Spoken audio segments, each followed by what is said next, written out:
کہوں تو غلط نہ ہوگا کہ مشترکہ تہذیب کا علم بردار شہر لکھنؤ اور کیفی اعظمی اکیڈمی میں شہر نگارہ کی یہ خوبصورت شام مثل قند شیریں کانوں میں رس گھولتی ہندی اور اردو زبان دونوں کا عمیق تعلق، گہرا رشتہ جس سے ہم سب واقف ہیں۔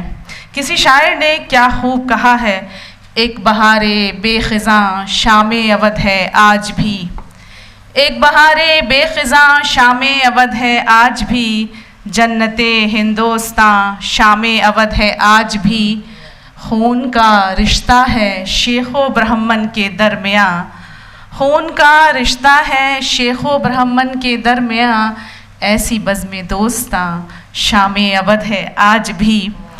کل بھی دامن میں تھے اس کے عقل و دانش کے چراغ، کل بھی دامن میں تھے اس کے عقل و دانش کے چراغ، علم و فن کی پاسباں شام اودھ ہے آج بھی، مہماں کل بھی ہوئے تھے میر جیسے باکمال۔ آپ سب جانتے ہیں کہ میر تقی میر دلی سے یہاں آئے تھے، تو مہماں کل بھی ہوئے تھے میر جیسے باکمال، اہل فن کی میزباں شام اودھ ہے آج بھی۔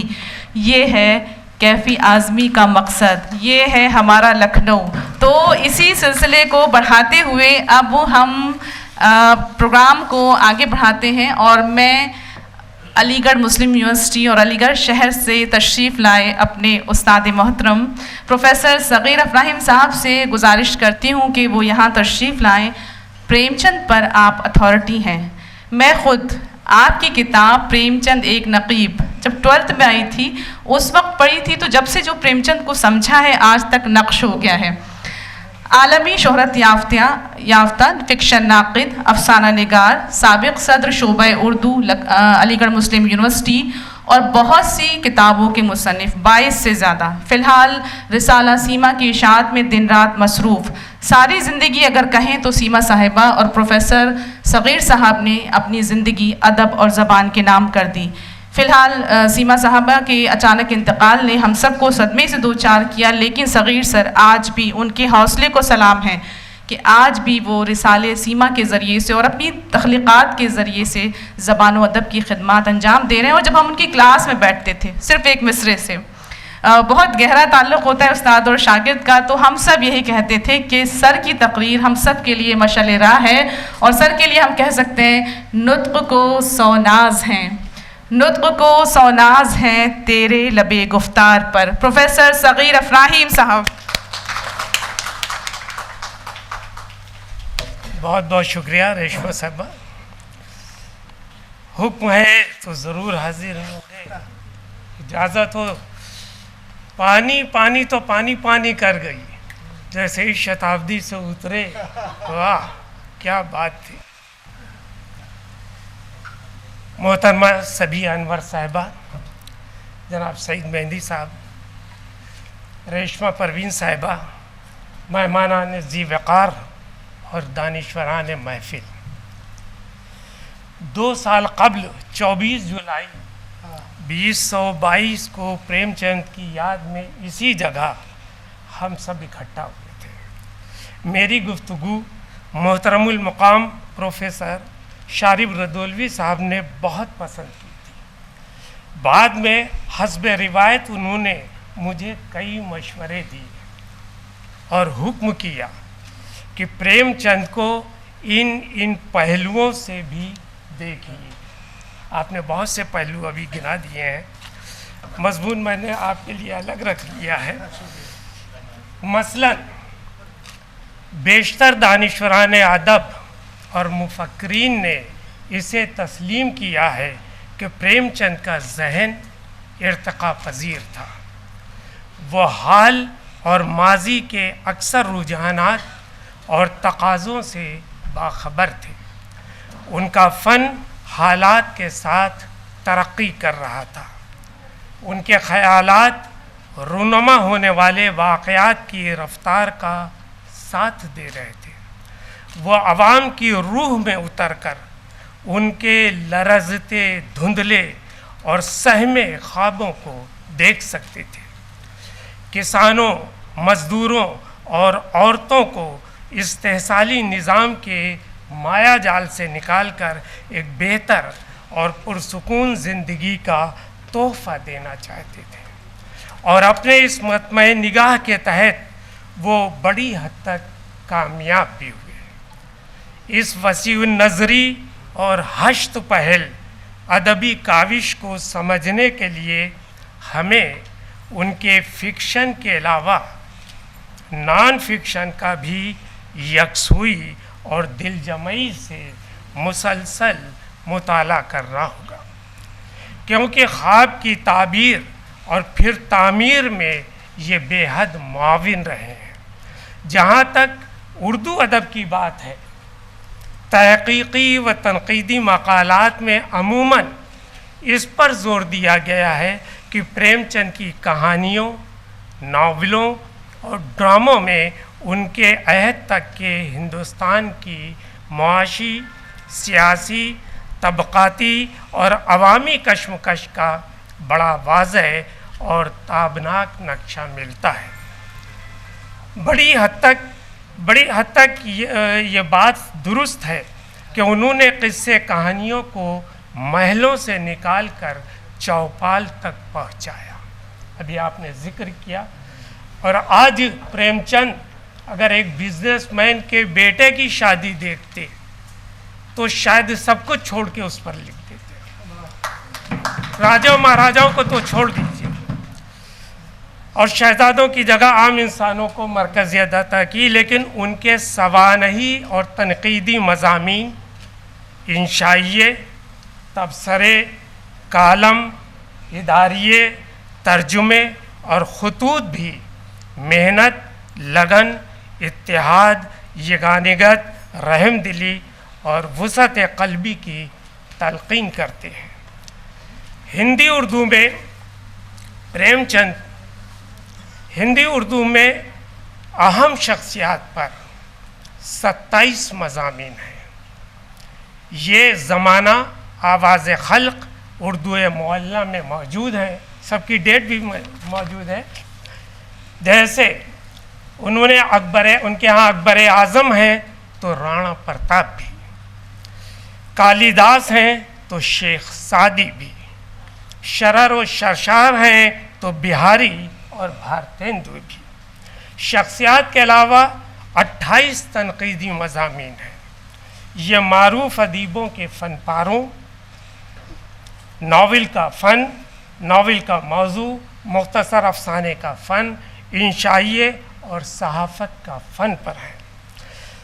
پنڈت بدری ناتھ سدرشن کی درخواست پر دیا نارائن نگم نے زبردستی انہیں رسالہ زمانہ اور اخبار آواز کا اعزازی معاون مدیر بنایا تھا۔ افسانہ موت کے بعد میں پریم چند نے اخبار نویسی کو موضوع بنایا۔ میں سوچ رہا تھا کہ اتنا شاندار پیپر ہو گیا تو ذرا سا ضرور ہٹنا چاہیے۔ اخبار آواز کا افسانہ موت کے بعد میں پریم چند نے اخبار نویسی کو موضوع بنایا تو افسانہ لعنت میں ایڈیٹر کے فرائض سے آگاہ کیا۔ انداز سپاٹ مگر طنز ملیح کا ہے۔ ہمارے میڈیا اور آج کے صحافی کو ان کے عمیق مطالعے کی ہی نہیں، عملی جہد کی بھی ضرورت ہے۔ غور کیجئے، ایک صدی قبل پریم چند نے کسی مجبوری کے تحت نہیں، سوچ سمجھ کر، جیسا کہ ابھی آپ نے ذکر کیا، 15 فروری 1921 کو سرکاری ملازمت سے استعفیٰ دے دیا۔ استعفیٰ کہہ دینا بہت آسان ہے۔ سرکاری ملازمت ہوتے ہوئے صرف پرموشن کے لیے ہم کیا کچھ کرتے رہتے ہیں اور دوسروں کے گلے کاٹتے رہتے ہیں، یہ تو بات ہے۔ استعفیٰ دینا تو عام انسان کر ہی نہیں سکتا ہے، ایسا ہی آئیڈیل انسان کر سکتا ہے۔ اور پھر ایک نئے عزم اور نئے حوصلے کے ساتھ بنارس کے ادبی رسالے مریادہ سے منسلک ہوئے، گیان منڈل کے روزنامہ آج سے وابستہ ہوئے۔ 1923 میں بنارس میں سرسوتی پریس قائم کیا، ماہنامہ ہنس اور ہفتہ وار جاگرن نکالا. وہ مادھوری اور پرتاپ میں بھی کام کرتے رہے اور اسی طرح صحافتی تحریروں میں بھی طبقاتی تقسیم پر بے باکانہ انداز میں لکھتے رہے. جیسے میدان عمل میں ڈاکٹر شانتی کمار یا افسانہ صرف ایک آواز میں ٹھاکر درشن سنگھ کو لہجہ عطا کیا تھا. ان کے 150 کالم اور 450 اداریوں میں گودان کے ہوری، دھنیا اور گوبر کے علاوہ جھونا، سلیا، ہرکھو، ماتا دین اور داتا دین بھی نظر آتے ہیں. چوگان ہستی کا سرداس جو عدم تشدد کی استقامت کا استعارہ ہے، صحافتی رنگ میں بھی مستحکم فریاد فغاں ہے. دودھ کی قیمت کا منگل، نجات کا دکھی اور سوا سیر کا شنکر، بدلتے ہوئے کرپشن، اقربا پروری، انسانی حقوق کی خلاف ورزی بلکہ تانا شاہی کی نشاندہی کرتے ہوئے انقلابی چولے کو چن رہے ہیں. پریم چند کی ہر تحریر ہر دور کی غماز ہے. ان میں نوآبادیاتی نظام سے عالمگیریت کی زومانی ترقی کے ہر عکس کو تلاش کیا جا سکتا ہے. انہوں نے دیہی اور قصباتی ماحول میں نیکی کر دریا میں ڈال کے اس منظرنامے کو بھی اجاگر کیا ہے جہاں کسی پر نیکی کر کے احسان جتانا معیوب سمجھا جاتا تھا. مگر آج خاص طور سے کووڈ-19 کے بعد صاحب اقتدار افراد بلکہ ترقی یافتہ اشخاص کا احسان جتانے کا رویہ تضحیک آمیز ہو چکا ہے. کبھی بھی دیکھ لیجئے، فوٹو اس کا ہوگا جس کو غریب کو ہے مل بھی رہا ہے بلکہ ملتا بھی نہیں ہے. اسی کے اوپر سبیہ صاحبہ بھی بہت اچھا ناول آ گیا، دوسمت کا کشکول. یہ وہ نمائشی بہی خواہ ہیں جو اپنی شناخت، اپنی پہچان بنانے کے لیے دوسروں کی آئیڈینٹی کو ختم کرنے میں معاون ثابت ہو رہے ہیں. محض اعلیٰ ڈگریوں کے بوجھ تلے دبا ہوا ہمارا یہ معاشرہ پریم چند کی اہمیت، افادیت کو مزید مستحکم کرتا ہے. حصول علم کے لیے نئے دیپ جلانے والے اس فنکار کی اہمیت اور معنویت صارفیت کے اس دور میں اور بھی بڑھ جاتی ہے. میں اب کوئی بھی مشکل لفظ ہے اردو اس کی ہندی نہیں بتاتا چلوں گا کیونکہ یہ ہندی اور اردو کا ملا جلا ہے. جو نہیں سمجھتا ہے وہ سمجھ لیجئے پریم چند کو نہیں سمجھ رہا، ورنہ رات ہو جائے گی مجھے میننگ بتاتے ہوئے. حصول علم کے لیے نئے دیپ جلانے والے اس فنکار کی اہمیت اور معنویت صارفیت کے اس دور میں اور بھی بڑھ جاتی ہے جب علم کی دیوی کے سائے میں بڑے بڑے اسکول تاجرانہ روش کو اپناتے چلے جا رہے ہیں. قلم کے اس سپاہی نے تعلیم و تربیت کو فوقیت دی، ڈگری کو نہیں. اس عمل سے چشم پوشی اختیار کرنے کا نتیجہ ہے کہ آج امتحان میں ہیر پھیر، پیپر لیک کے معاملات اور جعلسازی کو فروغ مل رہا ہے.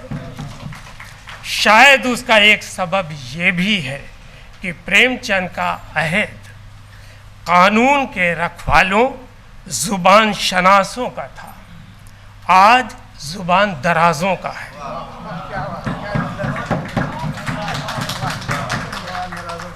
جو نہ تو پوری طرح اردو کے آداب سے واقف ہیں اور نہ ہی ہندی کی میراث یعنی پرمپرا سے. البتہ پریم چند کو اپنے بنائے ہوئے خانے میں ضرور فٹ کرنا چاہتے ہیں. وہ پریم چند جس کے لیے صبح بنارس اور شام اودھ ایک سمان تھی، جو مدن گوپال کو لکھتا ہے کہ میں اردو میں تخلیق کرتا ہوں، میری صبح ہندی کے لیے اور شام اردو کے لیے. محمد عاقل سے کہتے ہیں کبھی میں اردو میں پہلے لکھتا ہوں اور اس کا انواد کرتا ہوں، اور کبھی ہندی میں لکھتا ہوں اور بعد میں اس کا اردو ترجمہ کرتا ہوں۔ خواتین و حضرات، مجھے محسوس ہوتا ہے کہ گاؤں کی سوندھی سوندھی مہک کے ان گنت خواب دیکھنے والا پریم چند آج کے گاؤں کو دیکھ کر مزید بے چین ہو اٹھتا۔ خواتین کی زبوں-حالی، مزدوروں کی تنگ دستی اور کسانوں کی قسم و پرسی کے ماحول میں رشوت خوری کے نئے نئے طریقے، مسیحائی کے منصب پر فائز، یہاں نام بتا دوں، مسیحائی جو میڈیکل سے وابستہ تمام لوگ ہیں، مسیحائی کے منصب پر فائز عملے کی بے توجہی نیز خودکشی کے بڑھتے ہوئے واقعات نہ صرف انہیں تلملا دیتے بلکہ ہمیں ان کی تحریروں کے معروضی مطالعے کی مزید تقویت دیتے۔ کئی کہانیاں اس پہ جو پریم چند کی ہیں، میں اس تفصیل میں نہیں جاؤں گا۔ 12 مارچ 1934 کے جاگرن میں شائع ہونے والی ان کی تحریر بیکاری کیسے دور ہو تیر کی طرح چبھتی ہے۔ 31 جولائی 1933 کے جاگرن میں رشوت کی گرم بازاری کے عنوان سے قلم بند کی گئی تحریر کو اگر ہم اپریل 1931 کے ساہتیہ سمالوچک کے لیکھ ہمارے نیتاؤں کی بہکی باتیں سے منسلک کریں تو بدلتے ہوئے منظرنامے کی دھند صاف ہوگی۔ ڈیٹیل میں بہت نہیں جا سکتا ہوں کیونکہ ساری زندگی جنوادی لیکھک سنگھ میں گزری ہے، مگر اتر پردیش میں رہتا ہوں، پتہ نہیں کب کل کیا ہو جائے۔ زمانہ کانپور کے فروری 1906 کے شمارے میں شائع ہونے والا ان کا مضمون ڈرامہ جنگ روس و جاپان، جس نے آج کی لیٹسٹ صبح کی نیوز پڑھی ہوگی یا سنی ہوگی، اس زاویے سے پھر ایک بار اسے دیکھ لیجئے۔ زمانہ کانپور کے فروری 1906 کے شمارے میں شائع ہونے والا ان کا مضمون ڈرامہ جنگ روس و جاپان پہلی جنگ عظیم کا نقیب بنتا ہے، تو 28 سال بعد 19 فروری 1934 کے جاگرن میں چھپنے والا کالم روس اور جاپان میں تناؤ دوسری جنگ عظیم سے بچنے کا اشاریہ ہے، کیونکہ ایک سال پہلے ہی وہ 10 اپریل 1933 کے جاگرن میں بعنوان، بہت غور سے سنیے گا، سمبولک یہ ساری باتیں ہیں کیونکہ علی گڑھ واپس بھی جانا ہے، کہ جنگ عظیم سے بچنے کا اشاریہ۔ اور اب زیادہ اس لیے بھی چاہتا ہوں کہ اب پتنی نہیں رہی تو اس کی یادگار سیما میگزین کو میں زندہ رکھتے رہوں جب تک زندہ ہوں۔ پہلے وہ 10 اپریل 1933 کے جاگرن میں عنوان سنیے گا، جرمنی میں یہودیوں کا اتیاچار، قلم بند کر چکے تھے۔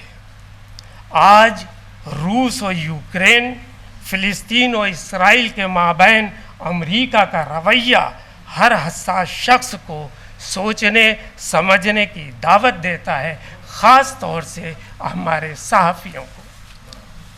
ان کی دور رسی، دوربینی اور انسانی ہمدردی سے لبریز جاگرن میں شائع ہونے والی تحریر، خصوصاً 5 اکتوبر 1932، 22 مئی 1933 اور 26 اکتوبر 1934 کے بالترتیب یہ ادارے ہیں: نمبر 1 مولانا شوکت علی کی گہری سوجھ بوجھ، نمبر 2 سچی راجنیت، نمبر 3 سورگیہ مولانا محمد علی کا فارمولہ۔ تخصیص و تمیز کو منہدم کرتا ہے۔ میننگ نہیں ہم بتائیں گے، اس لیے میں پریم چند کا فالوور ہوں۔ تخصیص خود سمجھیے، نہیں سمجھیے تو پھر بعد میں بتائیے گا، ورنہ ہم سب سے اچھے جو میری آئیڈیل اس وقت رائٹر بیٹھی ہوئی ہیں سبھی آپس سے پوچھ لیجیے گا۔ تخصیص و تمیز کو منہدم کرتا ہے اور ان کے لیے تازیانہ ثابت ہوتا ہے. تازیانہ خود عنوان ہے پریم چند کا. تازیانہ ثابت ہوتا ہے جنہیں توہم پرستی، اندھی عقیدت مندی سے وابستہ روایتوں کی فکر ہے. بدحال عوام، کسان اور مزدور کی نہیں. اب اگر آپ اس میننگ کو سمجھ لیں گے تو سب کچھ جان جائیں گے کہ کیا کچھ ہے. پھر سے اس کو پڑھ دیں گے. تخصیص و تمیز کو منہدم کرتا ہے اور ان کے لیے تازیانہ ثابت ہوتا ہے جنہیں توہم پرستی، اندھی عقیدت مندی سے وابستہ روایتوں کی فکر ہے. بدحال عوام، کسان اور مزدور کی نہیں. پریم چند نے ستمبر 1924 میں کانپور سے شائع ہونے والے پرتاپ میں شری کرشن جی کے یوم پیدائش پر لکھے اپنے مضمون میں ہندو مسلم پرشن کو ایک نہایت وسیع دائرے میں دیکھا تھا. استفہامیہ نکات، مجبوری ہے اردو کا ادیب ہوں اور پریم چند کا شاعر.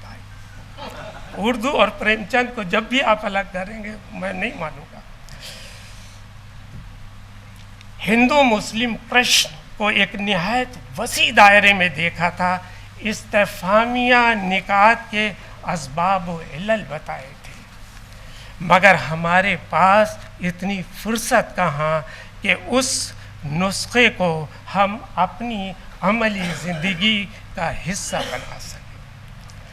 میں اپنی بات کو ہنس دسمبر 1933 میں شائع ہونے والے پریم چند کے مضمون بعنوان جیون اور ساہتیہ میں گھرنا کا استھان پر ختم کرنا چاہتا ہوں، جس کے مطالعے اور اس پر عمل کی آج شدید ضرورت ہے، کیونکہ اس سے تفریق کی دیواریں منہدم ہو سکتی ہیں. دوستوں، تفریق کے ہر پہلو نے ہمیں گہرے زخم دیے ہیں. خوشی کی بات ہے کہ اردو ہندی کی وہ تنظیمیں جو انسانیت، محبت اور علم و فن سے خاص لگاؤ رکھتی ہیں، یکجا ہو کر عظیم فنکار منشی پریم چند کو آج ایک ساتھ یاد کر رہی ہیں. شاید اس وجہ سے بھی کہ ادب نواز دوستوں اور دانشوروں نے سمجھ لیا ہے کہ اب محض عقیدت اور مفروضوں سے بات بننے والی نہیں ہے. شکریہ سر. یہ صاحب کمپلیٹ مضمون.